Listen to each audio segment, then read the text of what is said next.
Pulangnya di Kapadokia benar. Ah.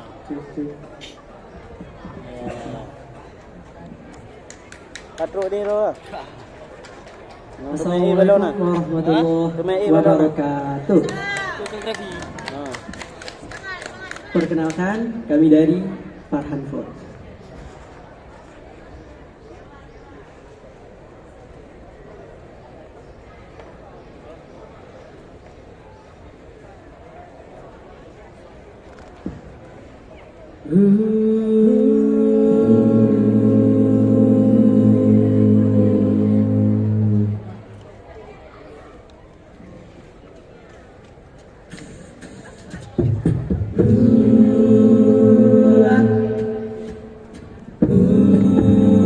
Akidah Islam,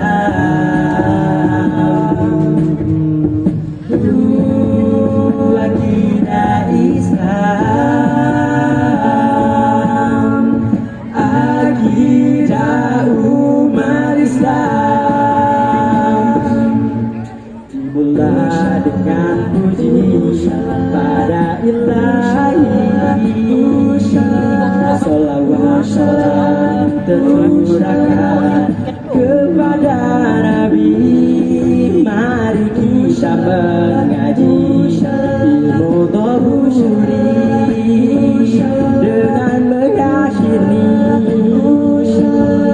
sepenuh hati, yakini bahwa Allah ada tanpa tempat, arah dan masa, tidak serupa manusia dan tanpa butuh makhluknya.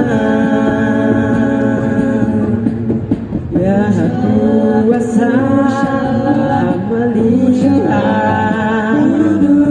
tanpa mata dan maha mendengar tanpa telinga, bersifat ilmu roda maha hidup tanpa darah, tanpa daging dan tanpa ruh. Yakini bahwa Allah ada tanpa tempat, arah dan masa, tidak serupa manusia dan tanpa butuh makhluknya. Ia ada tanpa permulaan dan juga tanpa penghabisan, bersifat kalam tanpa mu, tanpa lisan.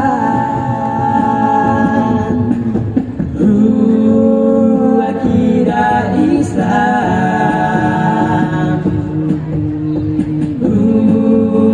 akidah Islam,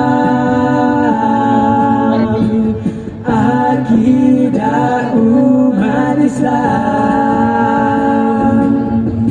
Inilah akidah Ahlussunnah wal Jamaah, memahami sifat bagi Allah,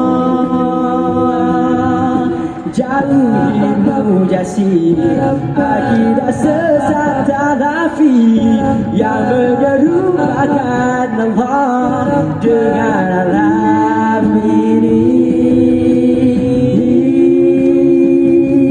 Yakini bahwa Allah ada tanpa tempat, arah dan masa, tidak serupa manusia dan tanpa butuh makhluknya.